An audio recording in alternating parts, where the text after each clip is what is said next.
തട്ടിപ്പുകൾ കണ്ടിട്ടും കേട്ടിട്ടുമുള്ളവരാണ് നമ്മൾ. എന്നാൽ തലമുട്ടയടിച്ച് പണി മേടിച്ചവരെ പറ്റി കേട്ടിട്ടുണ്ടോ? എങ്കിൽ അങ്ങനെ ഒരു തട്ടിപ്പിന്റെ കഥയാണ് ഇന്ന് സേലത്ത് നിന്നും പുറത്തു വരുന്നത്.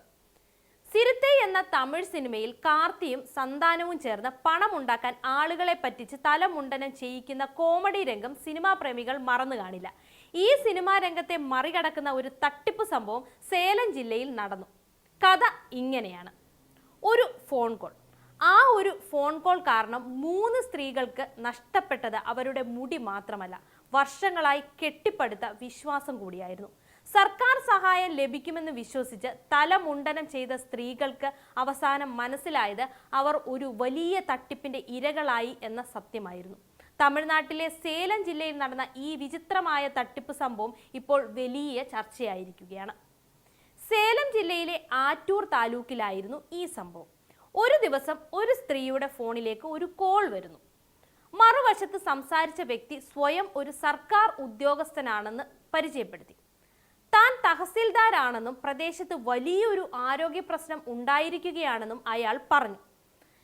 വിദേശ രാജ്യങ്ങളിൽ പടർന്നു പിടിക്കുന്ന ഒരു മാരകമായ വൈറസ് ഈ പ്രദേശത്തേക്കും എത്തിയിട്ടുണ്ടെന്നും ഈ രോഗം തലമുടിയിലൂടെ പടരുമെന്നും ഫോണിൽ വിളിച്ച ആൾ തെറ്റിദ്ധരിപ്പിച്ചു. ആദ്യം കേൾക്കുമ്പോൾ തന്നെ അസാധാരണമായ ഒരു കാര്യമാണെന്ന് തോന്നുമെങ്കിലും സംസാരിച്ച രീതിയും സർക്കാർ ഉദ്യോഗസ്ഥനാണെന്ന പരിചയപ്പെടുത്തലും കാരണം ഫോൺ എടുത്ത സ്ത്രീ ഇതങ്ങ് വിശ്വസിച്ചു. പക്ഷേ തട്ടിപ്പുകാരന്റെ യഥാർത്ഥ നീക്കം ഇനി വരാനിരിക്കുന്നതേ ഉണ്ടായിരുന്നുള്ളൂ. രോഗവ്യാപനം തടയുന്നതിനായി സർക്കാർ പുതിയൊരു പദ്ധതി ആരംഭിച്ചിട്ടുണ്ടെന്നായിരുന്നു ഇയാളുടെ അടുത്ത വാദം. ഈ പദ്ധതിയുടെ ഭാഗമായി തലമുണ്ടനം ചെയ്യുന്നവർക്ക് സർക്കാർ സാമ്പത്തിക സഹായം നൽകുമെന്നായിരുന്നു ഇയാൾ പറഞ്ഞത്. സ്ത്രീകൾക്ക് 15,000 രൂപ, പുരുഷന്മാർക്ക് 6,000 രൂപ, കോളേജ് വിദ്യാർത്ഥികൾക്ക് 45,000 രൂപ എന്നിങ്ങനെ വലിയ തുകകൾ ലഭിക്കുമെന്നും ഇയാൾ പറഞ്ഞു. പണം കിട്ടുമെന്ന് കേട്ടതോടെ ഈ ഫോൺ കോൾ ആ സ്ത്രീ അങ്ങ് വിശ്വസിച്ചു. വിശ്വാസം കുറച്ചുകൂടി ഊട്ടി ഉറപ്പിക്കാൻ ഇയാൾ മറ്റൊരു തന്ത്രം കൂടി പ്രയോഗിച്ചു. തലമുണ്ടനം ചെയ്ത സ്ത്രീകളുടെ ചിത്രങ്ങളും 500 രൂപ നോട്ടുകളുടെ ചിത്രങ്ങളും ഇയാൾ അയച്ചു കൊടുത്തു. മറ്റുള്ളവർക്ക് ഇതിനകം തന്നെ പണം ലഭിച്ചുവെന്ന തരത്തിൽ തെളിവുകൾ കാണിച്ച് സ്ത്രീയെ വിശ്വസിപ്പിക്കുകയായിരുന്നു ഇതിന്റെ ലക്ഷ്യം. കൂടാതെ താലൂക്കിൽ നിന്ന് വളരെ കുറച്ച് ആളുകൾക്ക് മാത്രമേ ഈ ആനുകൂല്യം ലഭിക്കുകയുള്ളൂ എന്നും ഇയാൾ പറഞ്ഞു. വെറും 18 ടോക്കണുകൾ മാത്രമാണ് അനുവദിച്ചിരിക്കുന്നത് എന്നും ഉടൻ തീരുമാനമെടുക്കണമെന്നും പറഞ്ഞ് ഇയാൾ ആളുകളിൽ ധൃതിയുണ്ടാക്കി. ഈ വാക്കുകളിൽ വിശ്വസിച്ച സ്ത്രീ സ്വന്തം പ്രദേശത്തെ മറ്റ് സ്ത്രീകളോടും ഈ പദ്ധതിയെക്കുറിച്ച് അങ്ങ് പറഞ്ഞു. പണം ലഭിക്കുമെന്ന പ്രതീക്ഷയിൽ ഏകദേശം 20ഓളം സ്ത്രീകൾ ഇതിന്റെ ഭാഗമാകാൻ തയ്യാറായി. ഇവരിൽ 63കാരിയായ ചിത്ര, 62കാരിയായ രാമായി, 64കാരിയായ കാവേരി എന്നീ 3 സ്ത്രീകൾ പ്രാദേശിക സലൂണിലെത്തി തല മുണ്ടനം ചെയ്തു. മറ്റു പലരും തങ്ങളുടെ ഊഴത്തിനായി കാത്തിരിക്കുകയുമായിരുന്നു. എന്നാൽ ദിവസങ്ങൾ കഴിഞ്ഞിട്ടും വാഗ്ദാനം ചെയ്ത പണം ലഭിച്ചില്ല.